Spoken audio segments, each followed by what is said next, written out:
नमस्कार, मैं सुरेश कुमार, इतिहास व्याख्याता।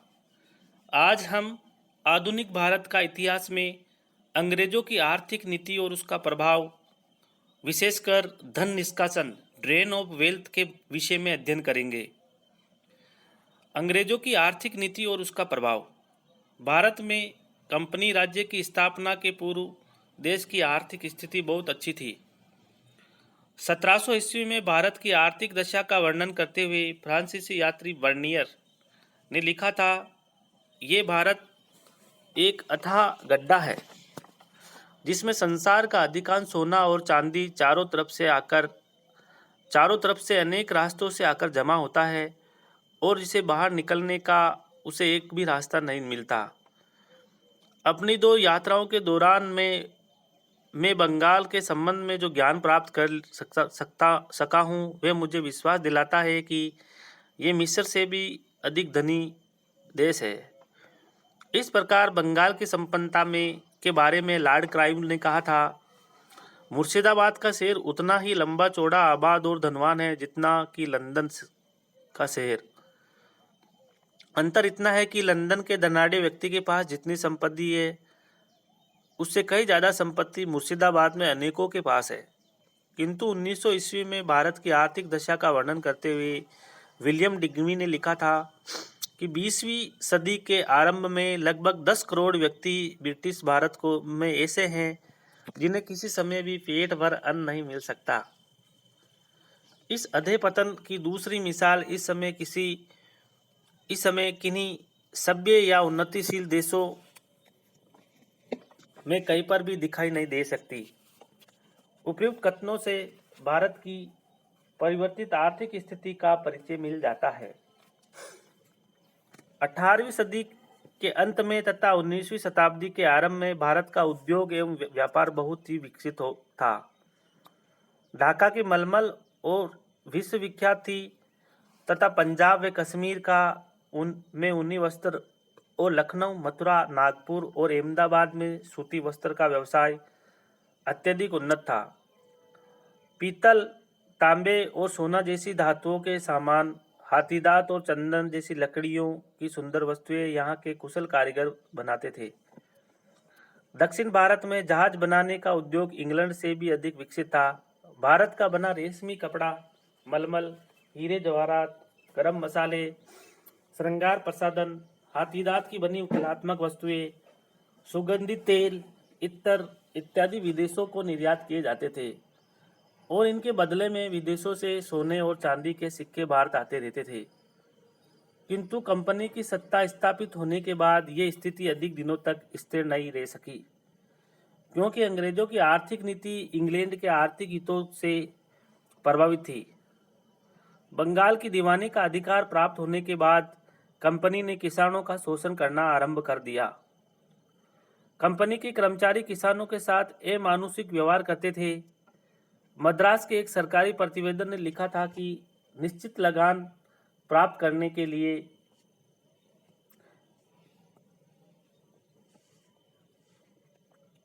कभी कभी ऐसी यातनाएं दी जाती थी जैसे धूप में खड़ा करना, मुर्गा बनाना, भोजन अथवा शौच के लिए न जाने देना, कोड़े मारना, शिकंजे में कसना, गधे या भैंस की पूंछ से सिर के बाल बांध देना इत्यादि। इस सब का परिणाम यह हुआ कि भारतीय किसान बर्बाद हो गए। उस समय अंग्रेजों द्वारा भारतीयों पर किए गए अत्याचारों के बारे में स्वयं लॉर्ड क्लाइव ने लिखा था कि जो यूरोपियन एजेंट और असंख्य हिंदुस्तानी एजेंट कर्मचारियों के अधीन कार्य कर रहे थे, उन सभी ने प्रजा पर अत्याचार करने और जनता को पीड़ा पहुंचाने के जो ढंग जारी कर रखे वे मुझे डर है कि इस देश में अंग्रेजों के नाम पर सदा के लिए कलंक रहेंगे। भारत में लूट का आरंभ। प्लासी के युद्ध के बाद भारत में अंग्रेजों की लूट आरंभ हो गई। 1757 से 1760 के बीच मीर जाफर ने लगभग 3 करोड़ रुपए रिश्वत के रूप में कंपनी व अंग्रेज अधिकारियों को दिए तथा अगले 8 वर्षों में अंग्रेजों ने 15 करोड़ रुपए से अधिक व्यापारिक लाभ उठाया।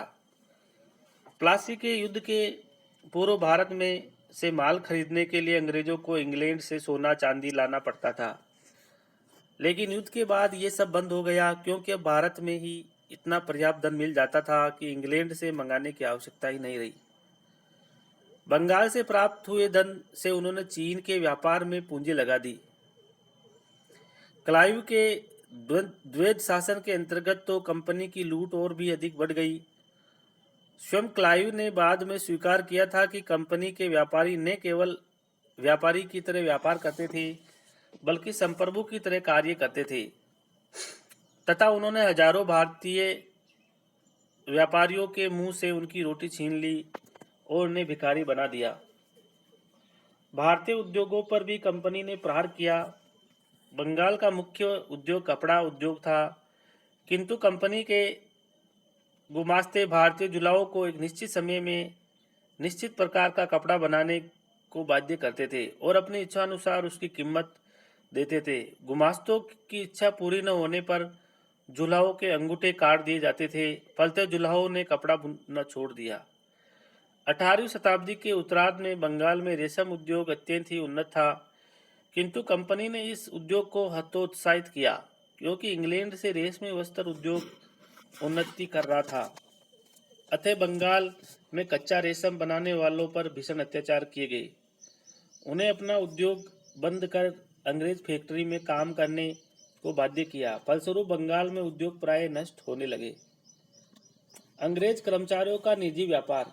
कंपनी के कर्मचारी जिन उपायों से धन लूटते थे, उनमें दस्तक प्रथा मुख्य थी। दस्तक वे प्रमाण पत्र था जो आज अंग्रेज फैक्ट्री का अध्यक्ष कंपनी के सामान के संबंध में देता था, जिससे उस पर चुंगी नहीं लगती थी। कंपनी के कर्मचारी अपने निजी व्यापार करने लगे तथा निजी व्यापार में भी दस्तक का प्रयोग कर अपने माल को चुंगी से मुक्त करा लेते थे। 1752 ईस्वी के बाद व्यक्तिगत तथा कंपनी के सामान में भेद करना भी असंभव हो गया, जिससे बंगाल सरकार को हानि होने लगी।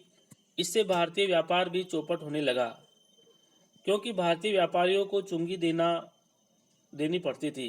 कंपनी के कर्मचारियों के निजी व्यापार से स्वयं कंपनी को हानि उठानी पड़ रही थी, क्योंकि यूरोप के बाजार में कंपनी द्वारा भेजे गए माल की अपेक्षा कर्मचारियों द्वारा भेजा गया सामान सस्ता बिकता था।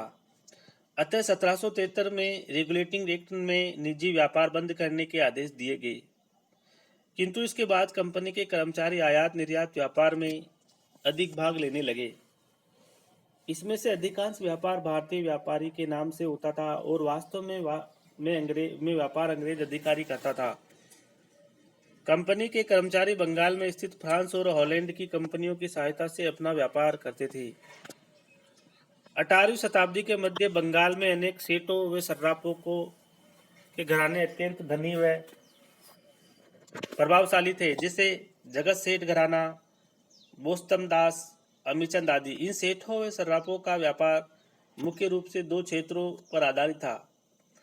प्रथम तो सिक्कों के बदलने से प्राप्त होने वाले बट्टे की आमदनी और दूसरा जमींदारों द्वारा उनके पास धन जमा कराना, व्यापारियों को ऋण देना तथा ब्याज प्राप्त करना। ये कंपनी के कर्मचारी को भी व्यापार के लिए धन उपलब्ध कराते थे।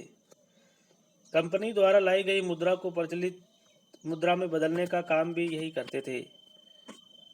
उत्तरी भारत की अधिकांश मंडियों में जगत सेठ घराने की कोठियां थी तथा हुंडियों के माध्यम से एक स्थान से दूसरे स्थान पर रुपया भेजा जाता था। किंतु प्लासी के युद्ध के बाद ये घराने भी निर्धन हो गए, क्योंकि अब इंग्लैंड से न तो धातु मुद्रा लाने की आवश्यकता रही और न सेठों से रुपया उधार लेने की आवश्यकता रही। कंपनी के संचालक कंपनी के कर्मचारियों द्वारा भारत से धन अपहरण की सार्वजनिक रूप से भी निंदा तो करते थे, किंतु निजी रूप में उन्हें मूक आज्ञा दी जाती रही। 1790 तक हमें अनेक ऐसे उदाहरण मिलते हैं जहां दंडित कर्मचारियों को पुनः नौकरी पर रख लिया गया था। अपराध क्षमा कर दिए गए। धन का निष्कासन और उसका प्रभाव। 18वीं शताब्दी में इंग्लैंड के उद्योगों को सुरक्षित रखने की दृष्टि से भारत में बनी वस्तुओं के आयात पर प्रतिबंध लगा दिया गया था, किंतु 19वीं शताब्दी में अंग्रेजों के व्यापार का स्वरूप बदल गया 1813 ईस्वी के चार्टर एक्ट द्वारा इंग्लैंड के निजी व्यापारियों को भी भारत से व्यापार करने की छूट प्रदान कर दी गई। इसका परिणाम ये हुआ कि इंग्लैंड में निर्मित माल का भारत में आयात बढ़ गया और भारत में निर्मित वस्त्रों एवं कुटीर उद्योगों की वस्तुओं के निर्यात में भारी कमी आ गई। अब इसके स्थान पर भारत से कच्चे माल का निर्यात बढ़ने लगा। इससे न केवल भारत औद्योगिक विकास में पिछड़ता गया, बल्कि भारतीय उद्योगों का विनाश भी प्रारंभ हो गया। फलस्वरूप भारत में निर्धनता बढ़ने लगी। भारत की बढ़ी हुई निर्धनता का एक प्रमुख कारण भारत से धन का निष्कासन था, जो वेरी इंपॉर्टेंट है। धन निष्कासन का अर्थ very very important, drain of wealth. भारतीय अर्थव्यवस्था पर ब्रिटिश शासन का सर्वाधिक घातक प्रभाव भारतीय पूंजी और वस्तुओं का भारत से बाहर इंग्लैंड जाना और उसके बदले में भारत को कुछ भी प्राप्त नहीं होना था। इस प्रकार वे धन जो भारत से बाहर चला जा रहा और जिसके बदले में भारत को कुछ भी प्राप्त नहीं होता था, वे धन का निष्कासन कहलाता है। ये धन का निष्कासन धातु मुद्रा के रूप में कम और वस्तुओं के व्यापार के रूप में अधिक होता था। अंग्रेज भारत से जितना राजस्व प्राप्त करते थे, उस धन से वस्तुएं खरीद कर बाहर भेज देते थे। उन वस्तुओं के बदले में कोई अन्य वस्तु या धातु मुद्रा प्राप्त नहीं होती थी। सोना चांदी को भारत से इंग्लैंड ले जाना इस धन के निष्कासन का बहुत छोटा अंश था। अंग्रेज अधिकारियों द्वारा अपनी समस्त बचत को इंग्लैंड भेजना, अंग्रेजों द्वारा केवल इंग्लैंड में बनी वस्तुएं ही खरीदना, भारत में रेल लाइनों का निर्माण तथा अन्य सार्वजनिक कार्यों के लिए धन व ब्याज चुकाना और मुद्रा परिवर्तन का घाटा भी धन का निष्कासन था। जो भी धन भारत से निष्कासित हो जाता, वही निष्कासित धन सार्वजनिक ऋण के रूप में पुनः भारत आ जाता था, जिसे चुकाने के लिए ब्याज सहित अधिक धन निष्कासित करना पड़ता था। अतः ब्रिटिश साम्राज्य का भारतीय अर्थव्यवस्था पर सबसे घातक प्रभाव धन का निष्कासन था। इसका अनुमान हम इस बात से लगा सकते हैं कि अंग्रेजों से पहले जितने भी शासक भारत में रहे, उन्होंने चाहे लोगों पर कितने ही अत्याचार क्यों न किए हो, चाहे उन्होंने भारतीयों से अधिक राजस्व प्राप्त करने की चेष्टा की हो, किंतु देश का धन अंततः देश में ही रहा। किंतु भारत में ब्रिटिश सत्ता की स्थापना के साथ ही देश का धन बाहर जाने लगा। धन निष्कासन की मात्रा। भारत से धन का निष्कासन कितनी मात्रा में होता था, इस संबंध में विद्वानों ने अलग अलग तर्क दिए हैं।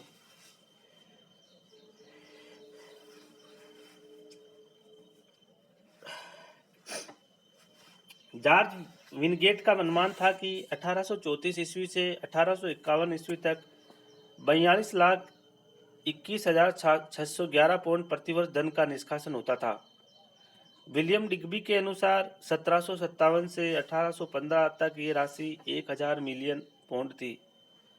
दादाभाई नौरोजी, जी.वी. जोशी, आर. सी. दत्त जैसे भारतीय राष्ट्रवादियों ने 1883 ईस्वी से 1892 ईस्वी तक 10 वर्षों में राशि 359 करोड़ बताई है।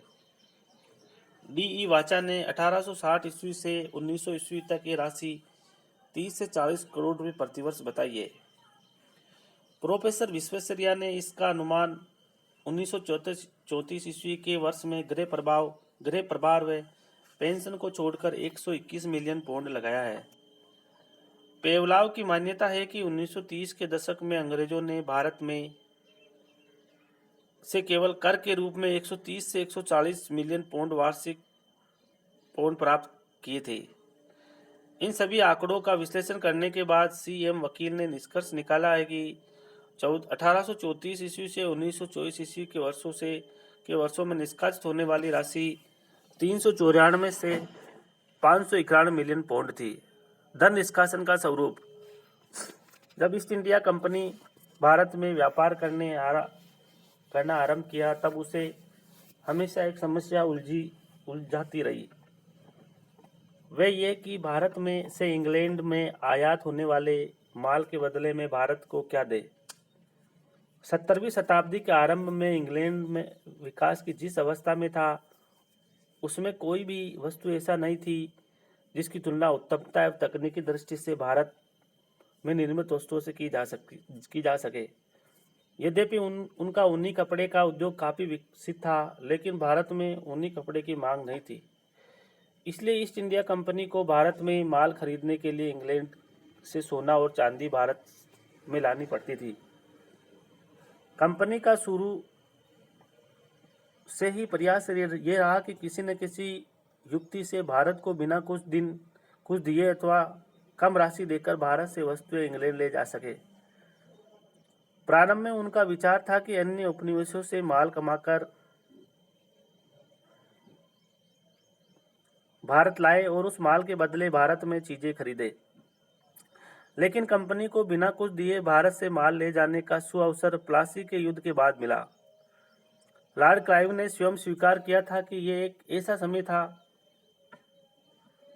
जब कंपनी और उसके कर्मचारी कंपनी के भविष्य की ओर ध्यान दिए बिना व्यक्तिगत उपहार लेने के अतिरिक्त कुछ नहीं सोचते थे। कंपनी ने भारत को न केवल व्यापार के क्षेत्र में ही लूटना आरंभ किया, वरन अपनी इच्छानुसार नरेशों को गद्दी पर बैठाकर उनसे नजराना और उपहार लेना भी शुरू कर दिया। प्लासी के युद्ध के बाद जब मीर जाफर बंगाल का नवाब बना, तब उसे न केवल कंपनी को बल्कि कंपनी के मुख्य अधिकारियों को भी बहुत सा धन दिया। इस प्रकार प्रत्येक बार जब भी बंगाल में नया शासक गद्दी पर बैठता था, तो कंपनी और उसके अधिकारियों को बहुत सा नजराना प्राप्त होता था।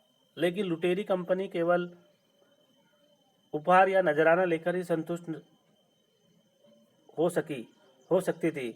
उसने व्यापार में भी बल प्रयोग करना शुरू किया। विवश होकर 1762 ईस्वी में बंगाल के नवाब ने ब्रिटिश गवर्नर को लिखा कि ये रैयतों, व्यापारियों आदि से जबरदस्ती 1/4 कीमत देकर उनके माल और उत्पादन को हड़प रहे हैं और किसानों आदि को मार पीट कर उनका दमन करके अपनी 1 रुपये की चीज 5 रुपये में बेच रहे हैं।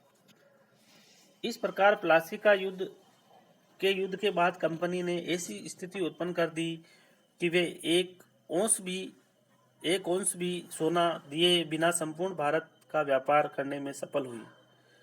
1765 ईस्वी में जब कंपनी ने बंगाल की दीवानी प्राप्त कर ली, तब तो वह लूट की सीमा को भी पार कर गई। अब व्यापार के लाभ के अतिरिक्त एक और लाभ प्राप्त करने का रास्ता खुल गया, जिसका कोई और छोड़ नहीं था।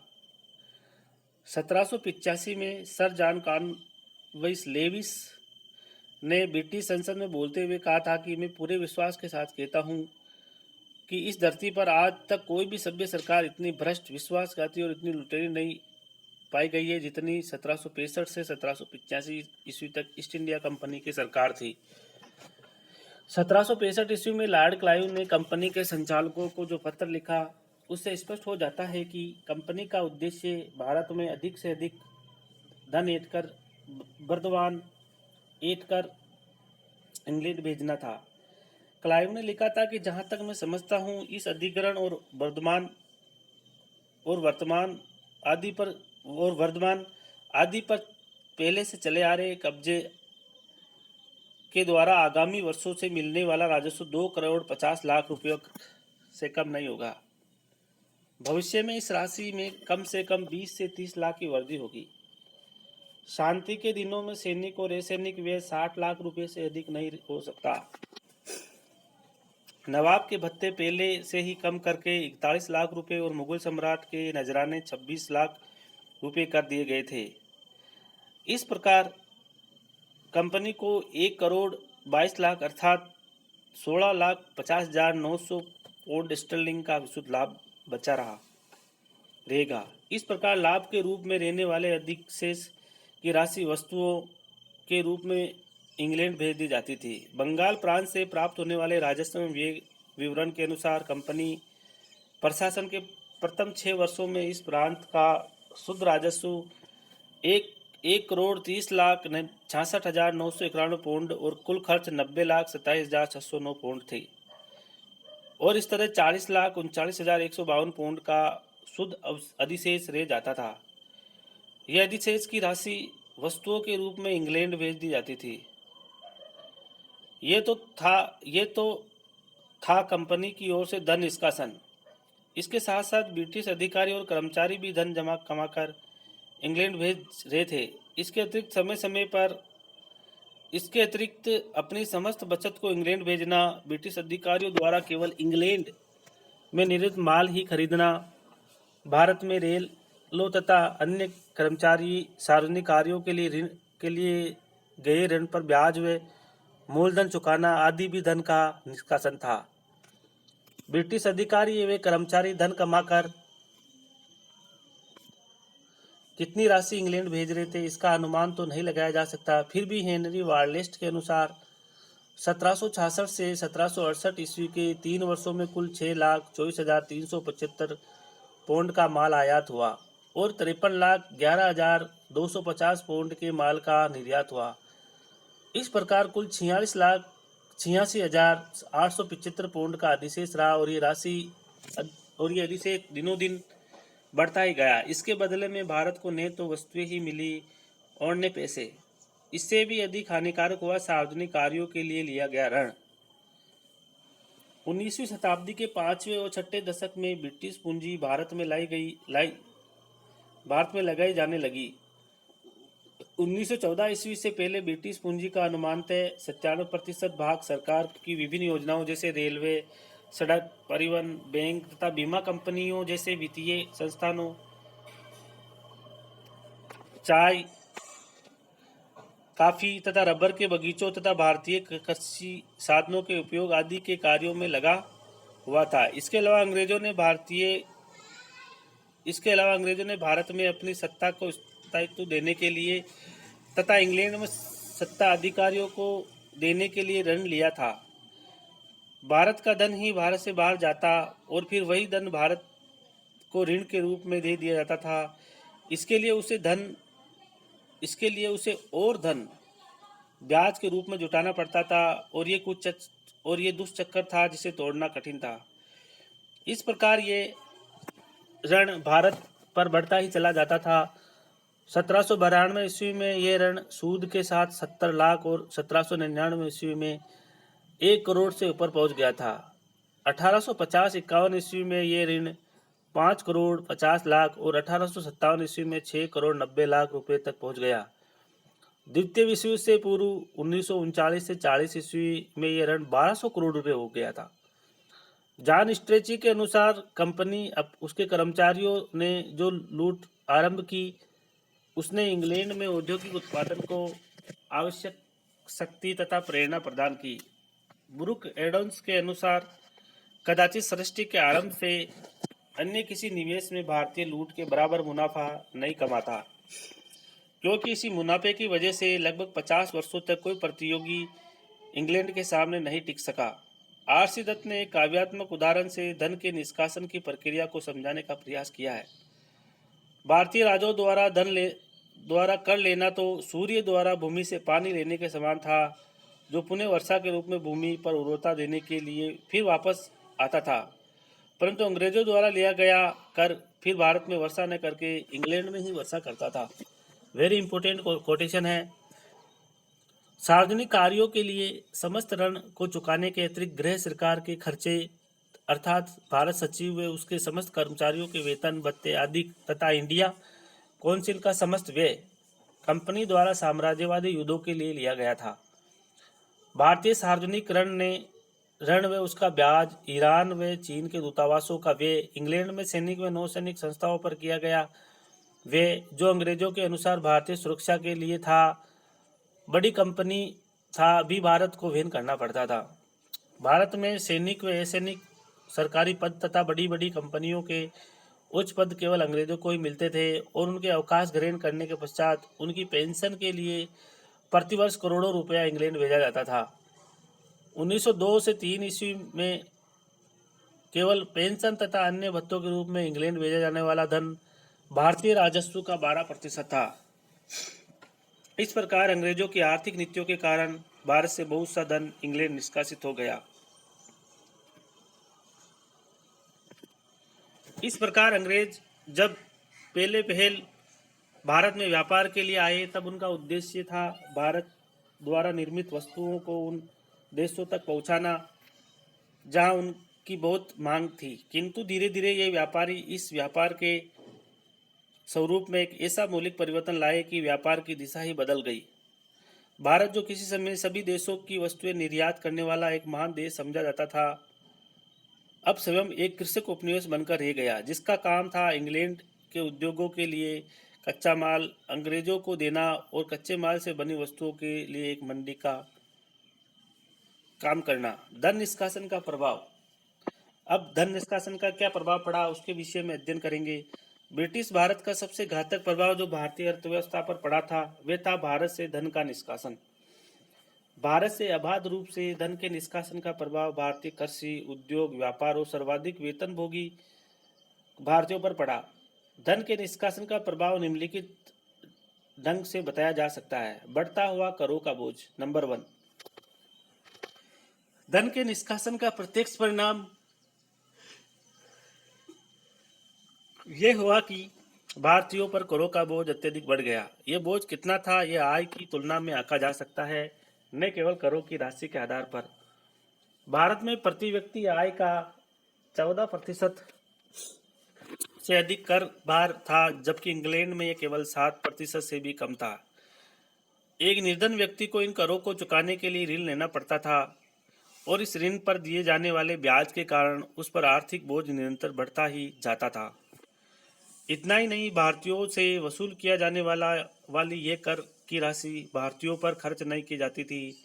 जब किसी देश में जनता पर कर लगाए जाते थे और उन करों से प्राप्त धनराशि उस देश में ही खर्च की जाती थी, तो देश में पूंजी का परिसंचरण होता रहता है, जिससे व्यापार समृद्ध होता था तथा कृषि एवं औद्योगिक विकास में सहयोग मिलता रहता है।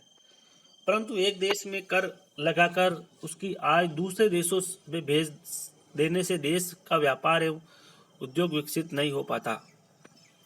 कर चुकाने के बाद कर चुकाने का कोई लाभ प्राप्त न होने से देशवासियों की आय में भी कमी हो जाती है, जिसका प्रभाव उनके जीवन स्तर पर पड़ता है। इसलिए करों का अत्यधिक बोझ होने के कारण भारतीयों का जीवन स्तर निरंतर गिरता गया और वे निर्धन होते गए। नंबर 2 है देश में बढ़ती हुई निर्धनता। दादाभाई नौरोजी धन के निष्कासन को भारतीय निर्धनता का प्रमुख कारण बताया है। अंग्रेजों की आर्थिक शोषण की नीति के कारण भारत में कच्चा माल इंग्लैंड जाने लगा, जिससे राष्ट्रीय उत्पादन में कमी आ गई, क्योंकि एक और तो भारी करों का बोझ था और दूसरी ओर देश में पूंजी संचयन के लिए धन का उपलब्ध नहीं होना था। किंतु अंग्रेजों ने भारत की बढ़ती हुई निर्धनता का कारण भारत की बढ़ती हुई जनसंख्या को बताया था, किंतु इसमें सत्यता का लेस मात्र भी अंश नहीं है, क्योंकि कोई देश पूंजी संचय किए बिना और जिनके कारण औद्योगिक विकास न होना भारतीयों की निर्धनता का मूल कारण था। क्योंकि कोई देश पूंजी संचय किए बिना औद्योगिक विकास नहीं कर सकता, अतः धन निष्कासन से पूंजी की अनुपलब्धता और जिसके कारण औद्योगिक विकास नहीं रह सकता अतः धन के निष्कासन से पूंजी की अनुपलब्धता और जिसके कारण औद्योगिक विकास न होना भारतीयों की निर्धनता का मूल कारण था। इस कारण देश में बार बार अकाल पड़ने लगे। 19वीं शताब्दी के उत्तरार्ध में छोटे बड़े 24 अकाल पड़े और इनमें लगभग 2,85,00,000 लोगों की जान से हाथ धोना पड़ा। 20वीं शताब्दी में भी अनेक अकाल पड़े। 1943 ईस्वी में अकाल में केवल बंगाल से 30 लाख लोग मृत्यु के मुंह में चले गए। इन अकालों से लोग भूख से इसलिए नहीं मरे कि देश में अन्न की कमी थी, बल्कि इसलिए कि उनके पास अन्न खरीदने के लिए पैसा ही नहीं था। इतना ही नहीं, जब देश भयंकर अकाल के चपेट में आया हुआ होता था तब भी अंग्रेज भारत से अन्न का निर्यात करते रहते थे। अतः अकाल की विभीषिका और देश की बढ़ती हुई निर्धनता ने देश को आर्थिक रसातल में पहुंचा दिया। नंबर 3 है किसानों की निर्धनता। अंग्रेजों के आर्थिक शोषण का मुख्य स्रोत भू राजस्व था, जो किसानों से प्राप्त किया जाता था। किसानों के कल्याण के नाम पर अंग्रेजों ने भू राजस्व व्यवस्था के संबंध में अनेक प्रयोग किए, किंतु प्रत्येक भू व्यवस्था में ब्रिटिश हितों का अधिक ध्यान रखा गया। स्थायी बंदोबस्त, रैयतवाड़ी बंदोबस्त और महलवाड़ी बंदोबस्त का किसानों पर हानिकारक प्रभाव पड़ा, क्योंकि किसान ने अधिक लगान वसूल करने की प्रवृत्ति का अंत नहीं हुआ। डी वाचा ने लिखा है कि भारतीयों की आर्थिक स्थिति ब्रिटिश शासनकाल में अधिक बिगड़ी। 4 करोड़ भारतवासियों को केवल दिनों में एक बार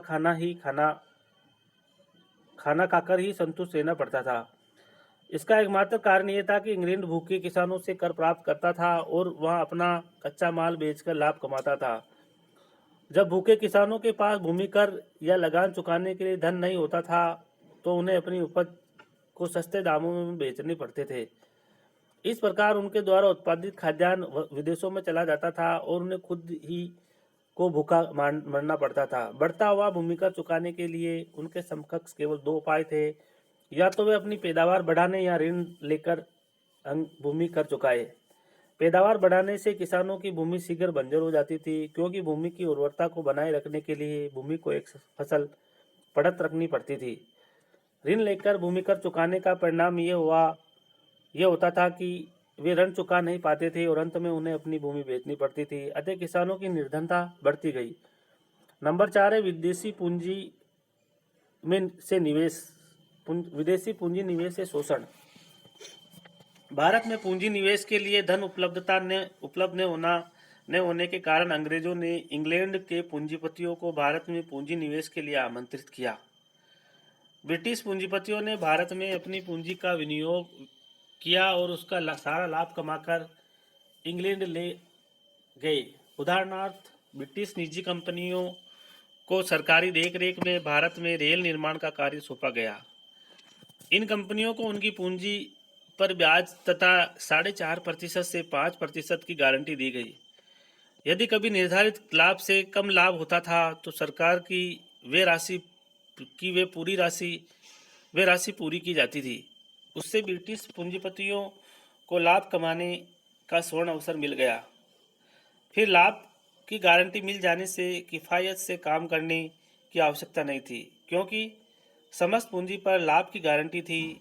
इसके अतिरिक्त छोटे से छोटा पुर्जा भी इंग्लैंड से आयात किया जाता था। अतः रेल निर्माण योजना भारत से धन निष्कासन का एक सहायक कारण तो बनी ही, साथ ही विदेशी पूंजी से भारत का आर्थिक शोषण अधिक तीव्र हो गया। विदेशी पूंजी निवेश से जो लाभ होता था वे इंग्लैंड में चला जाता था और इंग्लैंड में पहुंचा हुआ लाभ वापस भारत में विदेशी पूंजी के रूप में निवेश होता रहता था, जिससे देश का आर्थिक शोषण उत्तरोत्तर बढ़ता ही गया।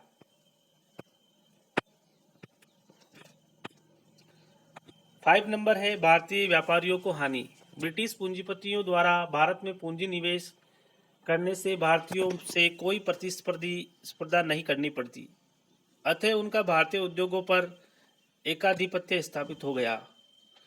दादा भाई नौरोजी ने बताया था कि भारत में महत्वपूर्ण व्यापारिक प्रतिष्ठान अंग्रेजों के नियंत्रण में है।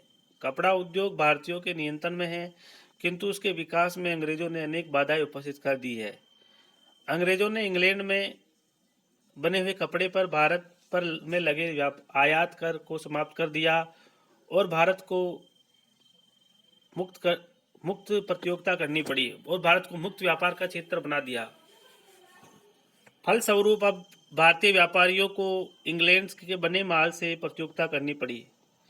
जब भारतीय व्यापारियों ने अपने माल का निर्यात करने का प्रयास किया तो उन्हें विदेशी औद्योगिक देशों से प्रतियोगिता करनी पड़ी। इस प्रतियोगिता में भारतीय व्यापारी नहीं टिक सके और अपना माल खपाने के लिए उन्हें अपना माल सस्ती दरों पर बेचना पड़ता था। इससे भारतीय व्यापारियों की हानि उठानी पड़ी। इस प्रकार भारत से अत्यधिक मात्रा में धन के निष्कासन से भारतीय कृषि उद्योग और व्यापार चौपट हो गया। नवीन आधुनिक उद्योगों का विकास संभव नहीं हुआ। भारत का व्यापार भारत के हित में नहीं होकर इंग्लैंड के हित में हुआ और भारत का धन इंग्लैंड चला गया। भारत जो कभी आत्मनिर्भर नहीं बल्कि विभिन्न देशों की मांगें पूरी करने का वाला देश था, वह विदेशियों का कर्जदार हो गया और गरीबी और बेकारी का केंद्र बन गया। विश्व युद्ध के दौरान तो आर्थिक शोषण की प्रक्रिया और अधिक तेज कर दी गई। अंग्रेजों ने आर्थिक नीतियां अपनाई जिससे भारत की अर्थव्यवस्था का रूपांतरण कर औपनिवेशिक अर्थव्यवस्था को ही गया, जिसने देश में गहरा आर्थिक संकट उत्पन्न कर दिया। इस गहराते आर्थिक संकट को भारतीय युवा नेताओं ने अनुभव किया और उन्होंने देश में राजनीतिक आंदोलन की आधारशिला रख दी। इस प्रकार धन के निष्कासन ने अप्रत्यक्ष रूप से हमारे राष्ट्रीय आंदोलन को प्रेरणा दी। अंग्रेजों की औद्योगिक नीति। अंग्रेजों का प्रमुख लक्ष्य भारत का आर्थिक शोषण करना था। इंग्लैंड में हुई औद्योगिक क्रांति के फलस्वरूप वहाँ मिलों में कम कीमत पर अधिक कपड़ा उत्पादित होने लगा था। सस्ती लागत का कपड़ा भारतीय बाजारों में बिखेर दिया गया। फलते अंग्रेजी कपड़ों की प्रतियोगिता में भारतीय कपड़े नहीं टिक सके, जिससे भारत का वस्त्र उद्योग लड़खड़ाने लगा। विदेशी बाजार तो पहले ही हाथ से निकल चुका था और अब विदेशी बाजार भी समाप्त होने लगा। इसलिए अंग्रेजों ने भारत के औद्योगिक विकास के प्रति पूर्ण उपेक्षा की नीति का अवलंबन किया। जो भारत की औद्योगिक इमारत गिरती गई, इंग्लैंड में निर्मित माल की मांग बढ़ने लगी। लॉर्ड डलहौजी के समय बंदरगाहों की सुविधाओं को बढ़ाकर इंग्लैंड के माल के प्रवेश का मार्ग और भी अधिक सुलभ कर दिया गया, जिससे भारत का व्यवसाय लगभग नष्ट हो गया। यद्यपि 19वीं शताब्दी के मध्य बम्बई प्रांत में भारत का व्यवसाय लगभग नष्ट हो गया था। यद्यपि 19वीं शताब्दी के मध्य बम्बई प्रांत में पहली कपड़ा मिल स्थापित की गई, लेकिन इस उद्योग का विकास भी 1870 के बाद ही हुआ। 1850 से 1870 के मध्य भारत के विभिन्न भागों में रुई से बिनोले निकलने तथा घाटों में रुई भरने के लिए जिनिंग और प्रेसिंग मिलें स्थापित की गई, लेकिन इसे औद्योगिकरण की संज्ञा नहीं दी जा सकती, क्योंकि ये मिलें केवल कच्चे माल को इंग्लैंड भेजने का कार्य करती थी। अतः इस उद्योग का विकास भी भारत के आर्थिक शोषण में सहायक हुआ। इस प्रकार हमने धन निष्कासन नामक टॉपिक का अध्ययन किया है। धन्यवाद।